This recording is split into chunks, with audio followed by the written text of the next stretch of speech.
do Senhor Jesus Cristo, para sempre seja louvado.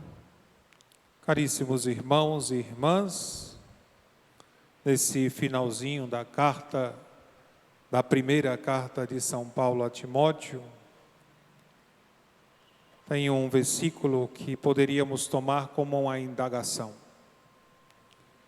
Quando ele escreve a Timóteo dizendo: tu que és um homem de Deus, foge das coisas perversas. Procura a justiça, a piedade, a fé, o amor, a firmeza, a mansidão. E outras recomendações que ele vai dando. Mas parte desse princípio: tu que és um homem de Deus. E aqui sairia a pergunta para nós: me considero um homem de Deus, uma mulher de Deus? E essa seria a resposta, ou ao menos uma forma, um sinal de que estou buscando, de que quero ser neste mundo, para esta sociedade, para a minha família, para onde eu estou, um homem, uma mulher de Deus, que pertence a Deus, que busca viver a vida em Deus, ter os pensamentos de Deus, as ações de Deus. E para isso é preciso fugir das coisas perversas. Fugir dessas tentações, dessas situações. Antes disso, São Paulo vai mostrando a Timóteo muitas coisas que podem chegar a esse ponto da perversidade, da injustiça, da impiedade, da descrença, da falta de amor, da fraqueza, que ele coloca e resume tudo na cobiça ao dinheiro. Ele coloca que a cobiça do dinheiro, a cobiça do lucro, é justamente a fonte, a origem, de todos os males. A raiz de todos os males é a cobiça do dinheiro. E a entender que o dinheiro, ele, por si mesmo, não tem problema nenhum. Ele é um meio, um instrumento. Mas quando ele é apenas tratado como um meio, como um instrumento, não tem problema nenhum. Mas quando eu começo a tratá-lo como algo a mais, como um fim, como o fim último da minha vida, que é ter dinheiro, aí já é um problema. Aí já se torna um problema que até o próprio Jesus já havia colocado, quando disse: você não pode amar a Deus e o dinheiro. Você não pode querer servir a Deus e o dinheiro. Ou você vai amar e odiar um, ou vai servir a um e desprezar o outro. Quando o dinheiro se torna o Senhor da nossa vida, é o sinal da nossa ruína. E exemplos nós temos muitos, Basta ver como o mundo está, Basta ver a situação até como nos encontramos, a nível político, a nível mesmo da situação econômica e por aí vai. Essa corrida gananciosa do lucro, de querer ter mais, de não olhar mais o outro, mas olhar mais para si. Papa Bento XVI, ainda no seu pontificado, que onde aconteceu aquela crise financeira mundial, e o Papa Bento XVI apontou, mostrou o erro, a origem do erro, a origem daquele problema. E que muitos economistas deram razão a ele. E ele disse que a origem desse mal está na ganância.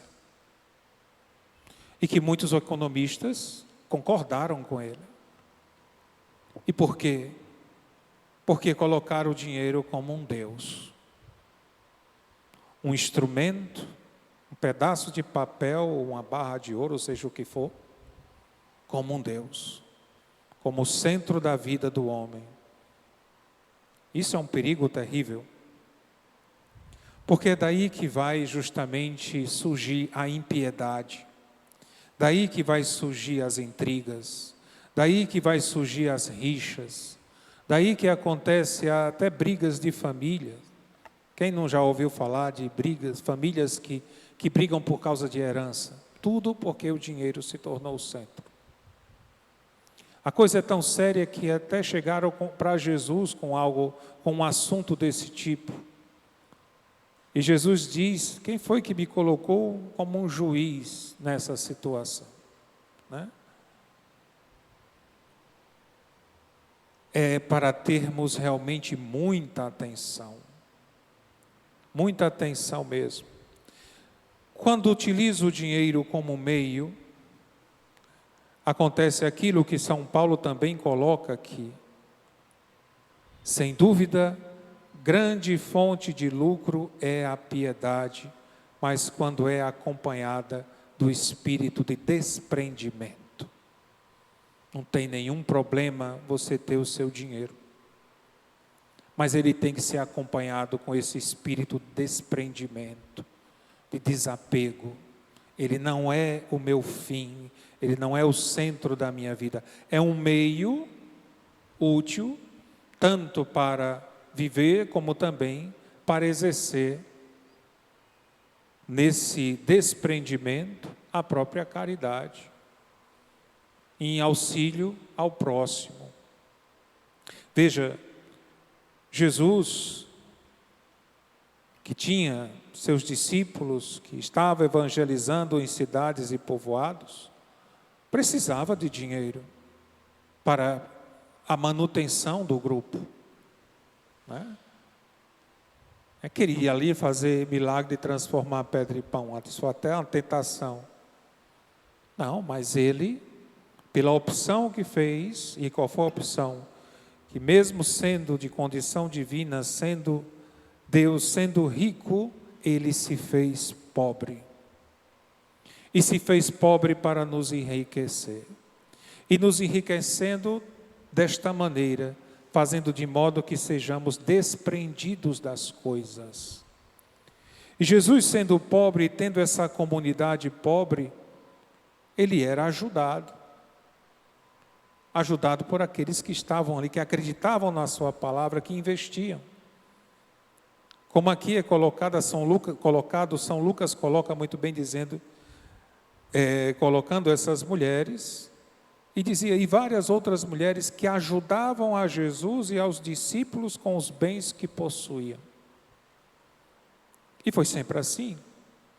Depois da ressurreição, a igreja que nascia, lá em Atos 2:42, não havia necessitados entre eles, porque todos colocavam na mesa, partilhavam, os seus bens. E quando havia necessidades, e houve necessidades, sempre há, as igrejas faziam as suas coletas e mandavam para aquelas que sofriam necessidade. E ainda assim é. Todo ano nós fazemos essa coleta, são 4 coletas que fazemos durante o ano, para essas ações, para ajuda na igreja de Israel, lá de Jerusalém, é a ajuda na esmola do Papa, é para as missões que agora teremos em outubro, ainda temos outra, a campanha da fraternidade. Tudo isso são coletas que entram nessa ajuda e que nos ajuda também num despreendimento, de que embora possamos até sempre essa situação, estamos num tempo difícil, um tempo difícil nós sempre estaremos, sempre estaremos com um tempo difícil, e se torna mais difícil quando o dinheiro ele é o centro da nossa vida, aí que a coisa fica difícil mesmo, Mas quando utilizo o dinheiro como um meio, o desprendimento é fácil, né? Eu consigo partilhar com o que não tem, né? Eu consigo dar àquele que não tem, mesmo que seja um pouco, mas vou ficar com um pouco e ele também com um pouco, né? Mas não ficaremos sem nada. Então essa é a atenção que São Paulo faz a Timóteo, a viver realmente segundo o espírito de partilha, movido pelo próprio Espírito Santo, ensinando a verdadeira doutrina, não querendo se aproveitar da doutrina como lucro para si, como ainda hoje existe. É triste saber que alguns se aproveitam até da palavra para se enriquecer, né? Como São Paulo mesmo coloca aqui, né, no texto. São privados da verdade, que fazem da piedade assunto de lucro, né? Daí é que nascem invejas, contendas, insultos, suspeitas, porfias de homens com mente corrompida e privados da verdade, que fazem da piedade assunto de lucro. É a pior situação de um homem. É tomar a palavra de Deus e querer fazer dela assunto de lucro, né? Por isso, diante dessa primeira pergunta, sou um homem de Deus? Sou uma mulher de Deus? Possamos pedir através dessa Eucaristia essa graça. A graça de permanecer no Senhor e que essa graça seja derramada abundantemente na minha vida com esses frutos. E os frutos serão a justiça, a piedade, a fé, o amor, a firmeza, a mansidão, né? Todos esses frutos do Espírito darão justamente testemunho de que estou no caminho certo, de que realmente não é que a gente se considera, mas o mundo vai perceber, ali está um homem de Deus, ali está uma mulher de Deus, né? Porque se vê pelas suas ações que é uma pessoa despreendida das coisas, não é apegada às coisas, mas o próprio Espírito vai lhe dando a liberdade. Que o Senhor nos conceda esta graça. Louvado seja nosso Senhor Jesus Cristo. Para sempre